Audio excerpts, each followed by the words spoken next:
Big boss 18 में कल के एपिसोड में आप देखोगे कि रोहित शेट्टी ने आते ही लगा दी है करणवीर बोरा की क्लास। उन्होंने बोला, करणवीर तुमसे काफी ज्यादा उम्मीद थी, लेकिन तुम अब जो गेम खेल रहे हो ना वो कुछ समझ में नहीं आ रहा और बहुत ही ज्यादा बेकार गेम दिखाई दे रहा है। दरअसल क्या हो रहा है कि किसी की भी लड़ाई हो रही है, आप दूर से ऑडियंस बन के सिर्फ देखना पसंद करते हो, और कोई और उनको बीच में उनको छुड़ाने जाता है तो आप उनको भी मना कर देते हो कि रहने दो, कोई जरूरत नहीं है, हमारा क्या लेना देना। खुद तो तुम उनके बीच में जाकर उनको लड़ाई खत्म नहीं कराते हो, ना ही उनको समझाते हो। उल्टा हो रहा, आप ऊपर से दूसरा कोई जाता है उसको भी मना कर देते हो, जिसकी वजह से आपका गेम जो है काफी ज्यादा खराब दिखाई दे रहा है और आप जो है बहुत ही ज्यादा बोरिंग लग रहे हो।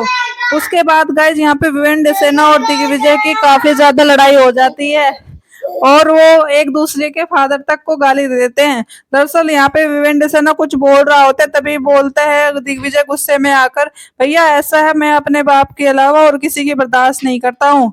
तभी फिर विवेन सेना बोलते हैं, ये देख लीजिए, ये है इनके बोलने का तरीका, ये है इनकी परवरिश। बोलते हैं, हाँ भाई मैं ऐसा ही हूँ, मैं नहीं सुनता किसी की। तो फिर उसके बाद रजत भी काफी ज्यादा गुस्सा हो जाता है। रजत भी बोल देता है कि अरे भैया एक जोर से थप्पड़ पड़ेगा ना तब तुझे समझ आएगा, ये वो विवेंद्र सेना को बोलता है। तब इन तीनों में काफी ज्यादा लड़ाई हो जाती है और रोहित शेट्टी वहां पे बात को संभालते हुए काफी ज्यादा अग्रेसिव हो जाते हैं रजत पे। रजत को बोलते हैं कि क्या तुमने क्या यहाँ पे खिलौना या कुछ यहाँ पे क्या समझ के रखा है तुमने कि जिसको भी बोलते हो उसको ही मारने की कभी धमकी देते हो, कभी बोलते हो मुंह तोड़ दूंगा, कभी बोलते हो थप्पड़ पड़ जाएगा, क्या ड्रामा लगा रखा है तुमने, क्या बकवास करते रहते हो ये। तो फिर रजत बोलता है कि सर ये लोग काफी ज्यादा ट्रिगर करते हैं मुझे और काफी ज्यादा मतलब प्रोवोक करते हैं मुझे, तो ये इसीलिए मुझे काफी ज्यादा गुस्सा आ जाता है, तब फिर मैं ये सब इनको बोलता हूँ।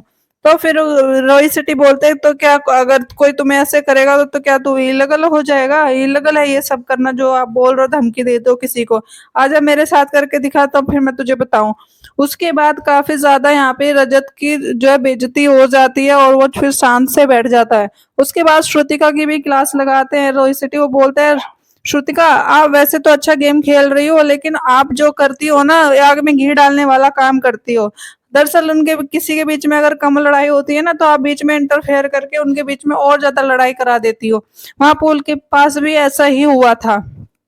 उसके बाद रोहित शेट्टी ने लगाया अविनाश की क्लास। अविनाश को बोलता है, अविनाश आपने तो यहाँ पे बस पता नहीं क्या हीरोगिरी दिखा रहे हो, और जबकि ऐसा है कुछ नहीं, आपको समझ में नहीं आ रहा आप क्या कर रहे हो, आप इवेंट का सहारा लेके यहाँ पे लोगों को ट्रिगर करते हो और फिर जब कोई तुम्हें कुछ बोलता है तो फिर तुम्हें बुरा लगता है, तो तुम फिर ऐसे करते कि और यहाँ पे जो है बेफालतू की चीजों पे मुद्दा बना देते हो ताकि तुम्हें फुटेज मिले।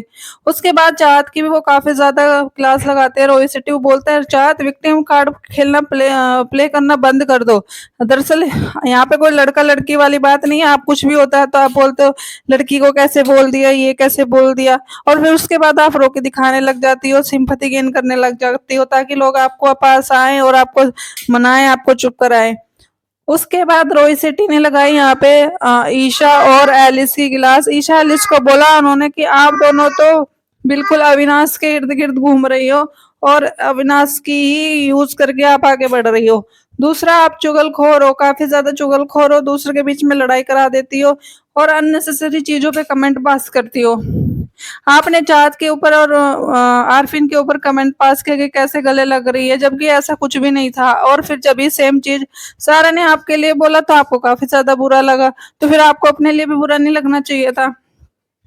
उसके बाद उन्होंने लगाई सारा और आरफिन की क्लास। उन्होंने बोला, सारा आप और आरफिन आप दोनों माइंड कोच हो और आपको देखने से लेकिन ये कभी कहीं पे भी नहीं लगता कि आप माइंड कोच हो, क्योंकि जिस तरीके की आपने यहाँ पे हरकतें करी है वो देखने से तो लगता है कि आपको बिग बॉस के शो से बाहर कर देना चाहिए था।